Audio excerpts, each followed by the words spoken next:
اور ایران کی حزب اللہ، یہ تینوں مل کر اگر اسرائیل کے خلاف ایک بڑے حملے میں شریک ہوتی ہیں اور تابڑ توڑ حملے کرتی ہیں تو یقیناً اسرائیل کے لیے دفاع ناممکن ہو جائے گا۔ اس لیے سب سے پہلے امن کا ڈول حماس پر ڈالا گیا ہے۔ دوسری جانب تحریک مزاحمت حماس حکومت کی جانب سے اسرائیلی میڈیا میں شائع مذکورہ خبروں پر ابھی تک کوئی تبصرہ نہیں کیا گیا۔ اسرائیلی میڈیا رپورٹس کے مطابق حماس سے امن ڈیل کے بدلے مزاحمت ترک کر دینے کا یہ منصوبہ واشنگٹن کو بھی پیش کیا گیا ہے، لیکن واشنگٹن نے اس اسرائیلی منصوبے پر کیا جواب دیا ہے یہ ابھی تک معلوم نہیں ہے۔ اسرائیلی کابینہ کے ایک رکن کا کہنا ہے کہ اگر حماس چاہتی ہے کہ غزہ اور فلسطینیوں کی حالت تبدیل ہو اور معاشی ترقی ہو تو حماس کو اس منصوبے کو تسلیم کرنا ہوگا اور اسرائیل کو امن کی ضمانت دینی ہوگی۔ اسرائیلی میڈیا کے مطابق اسرائیلی وزیر خارجہ یائر لیپڈ نے حماس کی جانب سے کشیدگی میں کمی کے بدلے غزہ میں حالات زندگی کی بہتری اور معاشی ترقی کے لیے یہ تجویز دی ہے، جس کا مقصد حماس کے حملوں کو روکنا ہے اور آنے والے دنوں میں طالبان اور ایران کی پیش قدمیوں کو محدود کرنا ہے، کیونکہ دونوں فریقوں میں گزشتہ ہفتے کم از کم 2 بار شدید فائرنگ کا تبادلہ بھی ہوا ہے۔ اسرائیلی قیادت یہ تسلیم کرتی ہے کہ حماس کی مسلح مزاحمتی کارروائیوں نے ان کی جان ہلکان کی ہوئی ہے۔ اسی وجہ سے اسرائیلی افواج، انٹیلیجنس اور سیکیورٹی کے دیگر اداروں پر اربوں ڈالر خرچ کیے جاتے ہیں۔ اگر حماس ان کے ساتھ امن منصوبے پر دستخط کر دیتی ہے تو وہ غزہ کو مکمل ترقی دیں گے، شاہراہیں اور سڑکیں تعمیر کریں گے، کاروباری منظرنامے کو بہتر بنائیں گے، غزہ کے ساحل پر عالمی معیار کی بندرگاہ تعمیر کی جائے گی اور اس کا کنٹرول حماس کو دیا جائے گا، جبکہ غزہ کے فلسطینیوں کے کاروبار کے لیے کارخانے اور پلانٹس تعمیر کیے جائیں گے اور یہاں کاروباری سرگرمیوں کو فروغ دیا جائے گا۔ ساتھ ہی غزہ کا انفراسٹرکچر بھی نیا بنایا جائے گا۔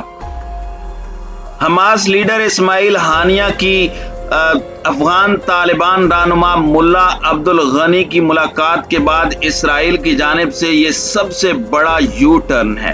اسرائیلی میڈیا کا کہنا ہے کہ اسرائیلی وزیر اعظم نے اس منصوبے کو انتہائی اہم قرار دیا ہے اور کہا ہے کہ جب حماس سے امن معاہدہ ہو جائے گا تو اسرائیل پر حملے بند ہو جائیں گے۔ اسرائیلی سیکیورٹی اور افواج پر خرچ کی جانے والی اربوں ڈالر سالانہ کی رقم بچ جائے گی۔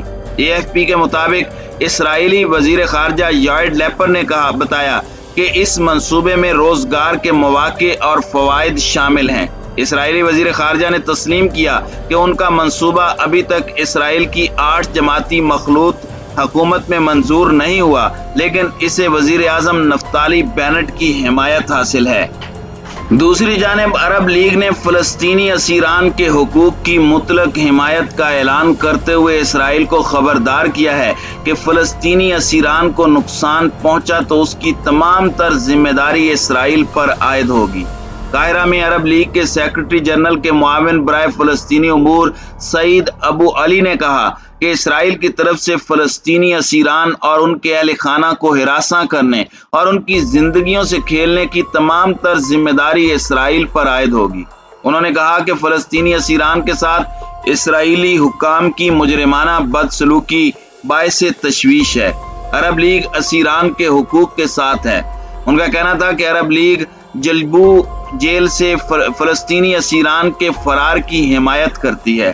اسرائیلی ذرائع ابلاغ نے ایمبولینس سروس کے ترجمان کے حوالے سے بتایا ہے کہ القدس کے وسطی علاقے میں بس اڈے کے باہر 2 افراد پر چاقو سے حملے کی واردات ہوئی۔ میڈیا رپورٹس کے مطابق جائے حادثہ پر حملہ آور پر قابو پا کر اسے نیوٹرلائز کر دیا گیا۔ اسلامی تحریک مزاحمت حماس کے رہنما اور جماعت کے لبنان میں مندوب اسامہ حمدان نے کہا کہ ان کی جماعت اسرائیلی جیلوں میں قید فلسطینیوں کی رہائی کے لیے معاہدے کی ہر ممکن کوشش کریں گے۔